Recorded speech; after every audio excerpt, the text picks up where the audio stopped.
Ini acara ngaji yang memang permintaan Gus Zofur dan saya supaya memang benar-benar memperingati Syekhona Khalid.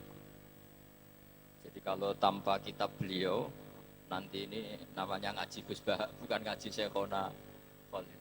Jadi kalau sampai saya sesatkan itu saya tidak tanggung jawab. Tapi kalau ada kitabnya, kitab ini saya dikasih Gus Ismail itu sudah 3 bulan yang lalu. Jadi beliau sering ke rumah saya ngasih kitab ini. Cuma saya yang agak kecewa ya, kecewa dengan isi kitab ini satu, tapi kecewa yang baik. Dulu ketika saya kecil, itu yang paling saya kenang dan semoga ini yang nyata. Itu kalau Syekhona Khalil diundang takziah, ada orang meninggal. Kalau beliau nalkin hanya gini, pokoknya kamu kalau ditanya malaikat, tanya macam-macam, bilang nunggu saya. Nah ternyata di kitab ini beliau ngajarkan cara jawab. Itu saya agak kecewa, saya ingin seperti itu saja. Jadi makanya ini lajnah harus mensarai gitu. Karena keinginan publik itu suka yang itu aja ya. Kalau ditanya malaikat, nunggu apa? Syekhona Khalil, nunggu ketua katanya. Nah khawatir saya Syekhona Khalil juga nunggu ketuanya lagi. Terus nunggu ketuanya lagi sampai akhirnya Mungkar Nakir ngadepi Rasulullah SAW.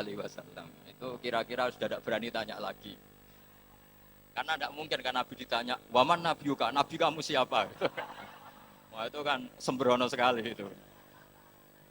Jadi dan apa ya, meskipun itu cerita mulai kecil ya perlu dicatat saya ketika satu sanawi ngaji di abahnya Gus Zofur pernah diajak bapak saya satu sanawi ya kira-kira tahun 86-87 ziarah Syekhona Khalil sama Batu Ampar. Ketika itu diminta bapak saya khataman. Karena sanad bapak saya itu hafal Quran, di antara sanadnya itu lewat Badullah Salam terus lewat Kiai Said Sampang di antara sanad beliau. Tentu beliau punya sanad banyak termasuk lewat Mbak Arwani, Mbak Munawir dan seterusnya. Kalau soal kesamaan sanad kita dengan Syekhona Khalil jelas ya, karena misalnya saya, Mbah Mun, Mbah Zubair, Kiai Fakih Mas Kumambang ngaji sama Mbah Mahfud Termas, ngaji sama Sayyid Abi Bakar Sato, Ibu Diana, ngaji sama Sayyid Zaini Tahlan. Di sini ditulis bahwa min masyayikhi Syekhona Khalil adalah Sayyid Zaini Tahlan. Ya terus sampai Utsman Ad-Dimyati seterusnya sampai Rasulullah SAW. Nah semoga sanad yang benar adalah kalau ditanya malaikat cukup jawab nunggu apa? Ketua. Sehingga saya minta sama Lajnah Turos supaya nyarai pertanyaan itu boleh dijawab atau boleh diserahkan ke pimpinan gitu. Karena ini supaya cerita yang beredar yang sudah menyenangkan ini tidak direvisi gitu. Kan kasihan masyarakat. Karena diantara imam yang baik adalah wa imamu qaumin wa hum lahu radun. Ngimami masyarakat yang nuruti selera orang banyak. Jadi di polling saja kira-kira seleranya masyarakat suka jawab sendiri apa pasrah pimpinan? Kira-kira itu. Pasrah ya sudah nanti ditambahin wa fi ba'di riwayah hakada. Karena ini saya baca karena saya dikasih lama sekali oleh Gus Mail. Saya sampai tahu ya karena ya beliau mondok di Anwar beberapa kali juga ngaji ya, ngaji bareng-bareng sama saya ngaji mahal. Kemudian yang saya kenang dari komentarnya Lajnah, meskipun saya ya setengah setuju setengah enggak ini Lajnah harus mendengar, ini bukan kritik, saya mengingatkan saja. Di antara materi di sini disebutkan Syekhona Khalil meskipun cerita istidadil maut, tapi beliau masih sempat mengeropi kalimat-kalimat dalam kitabnya. Kata Lajnah, ini untuk mengingatkan bahwa syarat wali itu harus alim. Jadi itu yang saya agak ngeritik Lajnah, karena itu cerminan komentarnya Lajnah sebetulnya. Kalau Syekhona Khalil sendiri akan membiarkan Allah yaf'alu ma yasha. Jadi Allah boleh ngangkat wali yang tidak alim, itu saya yakin. Tapi di sini Lajnah, karena begini, ini bukan kritik ya, masukan supaya agak tersinggung. Karena begini ya, kalau dalam ilmu wali itu beda dengan ulama ya. Kalau pikirannya Imam Syafi'i, ulama itu mesti wali, tapi kalau wali tidak mesti ulama. Jadi artinya wali itu boleh lah dari orang yang enggak terlalu alim. Tapi di takriran ini, di mukadimah, seakan-akan wali itu harus alim. Kalau menurut saya, ya orang alim itu mesti wali, tapi wali tidak harus alim. Karena kritik saya itu bukan apa-apa, karena kasihan sampean semua nggak mungkin jadi wali gitu. Kalau syaratnya ketat-ketat itu. Jadi ini mewakili suara publik. Karena saya sering rebukan sama Gus Adim. Gus, ini bagus ini. Semua mic ingin dipakai ngaji. Jadi cara berpikir positif. Jangan kok, wah ngajinya udah profesional, mic-nya gonta-ganti. Tidak. Cara berpikir ya semua mic ingin dipakai ngaji gitu. Saya ini itu pengagum Imam Syafi'i. Imam Syafi'i itu orang yang paling saya kagumi. Karena kalau ngendikan itu semuanya dibikin gampang. Ya Imam Syafi'i, orang yang tadi nyucup Anda, setelah di luar ngerasani Anda, menghujat Anda, itu gimana ya? Ya berarti saya wibawa, di depan saya ada berani. Gitu.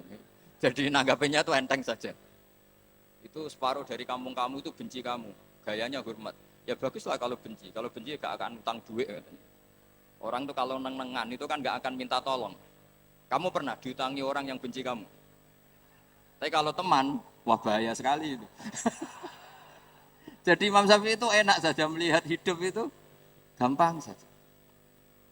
Saya teruskan ya, pentingnya alim nahwu. Kalau belajar itu cari sisi ekstrimnya. Makanya dalam mukadimah yang saya setuju adalah betapa bahayanya kita kalau punya wali yang tidak alim. Meskipun wali tidak harus alim-alim banget, tapi kita tentu melihat Syekhona Khalid itu orang alim yang wali, bukan wali yang alim. Itu beda. Orang alim yang wali, bukan wali yang alim. Tapi orang statusnya alim dulu, baru min lawazimil alim, beliau itu wali. Nah ini kenapa penting? Karena begini, saya ini kan nekuni Quran ya, karena bapak saya hafal Quran, saya harus nekuni Quran. Itu trauma terburuk dalam sejarah Islam. Itu sebenarnya masalah lahnal khitab atau lahnal kalam. Itu sejarah terburuk. Sehingga masyhur awal dikarangnya nahwu karena ada orang Arabi ketika ketemu Sayyidina Umar, kila Sayyidina Ali, dia frustasi gitu, tidak akan dapat rahmat dari Allah karena cara baca dia innallaha bari'um minal musyrikina wa rasulih, dia baca Allah itu tidak punya urusan dengan orang musyrik, juga tidak punya urusan dengan Rasul, karena dia baca dengan jar diatafkan minal musyrikin. Sehingga yang masyhur itu dibenarkan oleh Sayyidina Ali. Kemudian beliau mutus Abdul Aswad Ad-Du'ali untuk ngarang nahwu. Itu kata cerita yang terkenal. Tapi cerita itu sebetulnya agak separuh salah. Mohon Lajnah membenarin. Jadi sebagian riwayat itu agak diprovokasi sebetulnya. Abdul Aswad itu orangnya sufi. Sufi wali kumul. Dia disuruh ngarang nahwu enggak mau. Terus si Amir saat itu kila Sayyidina Ali menyuruh orang disuruh salah di depannya. Jadi itu agak-agak drama. Menyuruh orang yang disuruh salah di depan. Ketika salah tadi, kesimpulan tadi, innallaha bari'um minal musyrikin wa rasulih, terus kamu datang ke rumah saya ajarin. Ini bahaya sekali kalau Quran kamu baca model gini. Sehingga terus dikarang bab ataf pasti. Jadi ada versi dua, yang satu nganggap itu alami, yang satu memang karena Abdul Aswad nggak mau ngarang nahwu. Sampai tadi dengan tanda kutip ada drama waqiah, kejadian seperti itu, terus beliau baru ngarang nahwu. Terus kedua, Nabi sendiri zaman Sugeng, ini kenangan saya ngaji Sab'ah. Nabi itu zaman Sugeng sebetulnya beberapa lughot, meskipun ini bukan riwayat yang valid-valid amat. Itu ada orang yang kalau manggil Nabi itu bukan ya Nabi Allah, tapi ya Nabi Allah. Meskipun kesalahan ini bagus. Sehingga Imam Asim mengatakan sebetulnya qiraah bil hamzi itu sah. Karena lafadz Nabi Allah itu bukan mahmus ya, tapi bukan nakis ya, tapi mahmus lam. Saya ulang lagi ya. Jadi sebetulnya kalau kita fair kan naba'a yang ba'u naba'an itu mahmus lam. Karena Nabi itu man naba'a anillah, orang yang menceritakan tentang Allah. Maka harusnya ya Nabi Allah. Buktinya fiilnya pakai nabdi ibadi.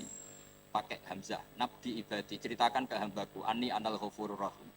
Wa nabdihum an dhaifi Ibrahim. Sehingga dalam qiraah Sab'ah kalau Imam Nafi' baca itu wan nabiin. Bukan wan nabiin tapi wan Dan itu ngenakkan kita. Ngenakkan kita itu begini. Andai kan tidak ada bacaan seperti itu, maka kita akan mengira huzuan itu nakis wawi. Padahal tidak, dia mahmus lah. Buktinya ketika madi haza'ah yaza'u hus'an. Allahu yastahzi'u pakai hamzah. Andai kan tidak ada kiro asap, maka orang ngira itu nakis wawi. Dan sampai nyari kamus nganti mati, hidup mati lagi, gak ketemu. Ketemunya itu di mahmus. Sehingga saya suka kalau ada wali atau ulama ngarang nahwu itu suka. Saya termasuk suka baca nahwunya Syekhona Khalil. Dulu ketika saya kecil terkenalnya Syekhona Khalil itu bisa mengalfiahkan menjadi ilmu hakikat atau menghakikatkan alfiah. Begitu juga Kiai Jazuli Pelosok. Dan itu ketika kita sudah hafal alfiah, hafal terus paham, itu memang benar-benar itu jadi nasihat yang luar biasa, contoh-contoh yang ada di alfiah. Nah, kenapa itu penting? Karena andai kan tidak ada kiroah sab'ah, kita itu tidak pernah tahu kalau kufuan itu mahmuslam. Tapi kalau ada yang baca kuf'an atau kufuan, kan terus enak gitu. Dan Allah tidak ada siapapun yang menyamainya. Makna menyamai itu kan dari kuf'an, bukan kufuan. Karena kalau kufuan kita anggap kayak huswan atau apalah yang kira-kira mirip-mirip nakis wawi. Artinya begini, jangan sampai orang yang punya otoritas ilmu itu gak ngerti sorof. Gitu. Nanti bahayanya nanti nakis dikira mahmus, mahmus dikira nakis. Itu betapa bahayanya. Saya itu punya kitab yang di situ diceritakan ironis-ironisnya atau naifnya qori yang baca secara salah. Punya banyak kitab lah tentang itu. Di antaranya adalah ada seorang khotib itu pas khutbah baca ayat wala tangkihul musyrikati hatta yu'min wala amatum mu'minatun khairum min musyrikati walau a'jabatkum. Terus dia masih baca wala tangkihul musyrikina hatta yu'minu, masih baca bi fathit ta. Sehingga maknanya menjadi begini. Wala tangkihulan ojo nekai sira kabeh para lelaki ojo nekai al musyrikin ing lanangan-lanangan musyrik. Jadi semua yang Arabi itu bilang, kebetulan si pinggirnya Arabi tadi ulama, kalau enggak jadi masalah besar. Apa betul itu Quran? Kalau Quran seperti itu hebatnya di mana? Karena berarti kan maknanya, wahai para lelaki muslim jangan menikahi lelaki musyrik. Terus kata si ulama tadi, enggak itu enggak Quran, itu kelirunya khotib. Itu khotibnya yang enggak pernah ngaji. Terus yang benar gimana Pak ulama? Yang benar itu yang ayat kedua atau alinea kedua itu bidomitta wala tungkihul musyrikin. Artinya maknanya wala tungkihul lan ojo nekahno sira kabeh ayyuhal auliya aibanatikum, tentu maf'ul behnya dibuang, putri-putri kalian semua, atau mauliyatakum ya kalau pakai umum yang Anda waleni. Kamu jangan pernah menikahkan perempuan yang kamu waleni dengan lelaki musyrik. Dan kita betapa fatalnya ketika tak yang kedua kamu baca fat, itu kualitas balaghahnya hilang, kualitas maknanya hilang, macam-macamnya hilang. Hanya kesalahan dalam membaca tak bil fathi, bukan bid. Karena kalau bidomit jelas dari angkaha yungkihu ingkahan. Berarti khitabun lil auliya wala tungkihu ayyuhal auliya banatikum ing anak-anak wedon sira kabeh aja mbok nikahno anakmu wedok al musyrikin ing lanangan musyrik. Itu terus clear. Artinya gini, kita misalnya punya guru terkenal wali sudah ditutupi orang banyak terus nahwunya salah. Itu Jibril mesti bingung. Ini Quran saya kok jadi gini, itu gimana itu? Kan kecewa kan, nurunkan dengan afshahil lughat, dengan kelas terbaik, kemudian dibaca dengan secara salah. Fatalnya lagi kalau salah digowirit mandi, lebih parah lagi. Karena nanti yang baca benar nggak berani karena takut nggak mandi. Makanya saya senang kalau ada ulama kayak Syekhona Khalil terkenal wali tapi juga terkenal an-nahwi. Saya dulu ngaji Mbah Mun itu Jamul Jamek loh, kitab yang bulatnya Masya Allah. Seneng saya ngaji ulama yang kitab-kitab nahwu yang bulat-bulat. Mbah Mun itu sampai sepuh ya baca Ibnu Aqil, sampai sepuh. Itu memang seakan-akan jadi peringatan bahwa syaratnya ulama yang jadi wali bukan wali yang menjadi ulama, itu memang harus mutabakhir bil lughatil arabiyyah atau bil lisanil arabi. Kalau istilahnya Quran bil lisanil arabi. Wa innahu latanzilu rabbil alamin nazala bihi ruhul amin ala qalbika litakuna minal mundirin bil lisanin arabiyyin. Jadi kalau ini di kitab Isti'dadul Maut maupun Taqriratu Syekhina Khalil itu tetap harus dianalisis sebagai tadi. Jadi ngaji nahwu itu adalah dimulai karena cari ekstrimnya. Termasuk mahdhuf. Mahdhuf itu harus dipelajari. Di sini saya juga baca banyak tentang mahdhuf. Meskipun beliau tidak menyontohkan yang ekstrim, tapi kalau saya suka menyontohkan yang ekstrim. Misalnya begini. Sampean yakin Fatihah itu kalamu apa enggak? Kalamu kan? Coba kalau tanpa mahdhuf, Allah ngendikan pada Nabi Muhammad iya kana budu. Muhammad, kepadamu kami menyembah juga. Berarti Allah menyembah Nabi Muhammad. Betapa bahayanya kalau kita agak ngerti nahwu. Bahwa dalam sekian lafaz kadang ada mahdhuf, ada muqaddar. Maka semua tafsir mesti mengingatkan wa yuqaddaru qabla qaulihi ta'ala iya kana budu qulu. Karena itu satu-satunya cara. Jadi iya kana budu tetap kalamu wah, tapi prosesnya begini. Muhammad, mulai sekarang kamu bilang iya kana budu. Terus Nabi menirukan iya kana budu. Jadi hadal kalam tarbiyatun minallah, tapi untuk dilafadzkan Kanjeng Nabi. Bukan Allah melafadzkan itu kepada Kanjeng Nabi. Itu kalau enggak ngerti nahwu maka ya kana budu. Oh ya kana budu kalamu wah, berarti qaulullah lin nabi. Terus kamu bayangkan Allah ngendikan kepada Nabi.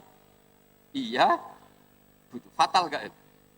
Fatal, makanya dibutuhkan kecakapan ahli nahwu yang mengharuskan. Ya saya ulang lagi, yang mengharuskan itu diberi takdiran, yaitu qulu iya kana. Itu ibarat saya punya anak terus saya bilang, "Jong katakan jenengan bapak kula.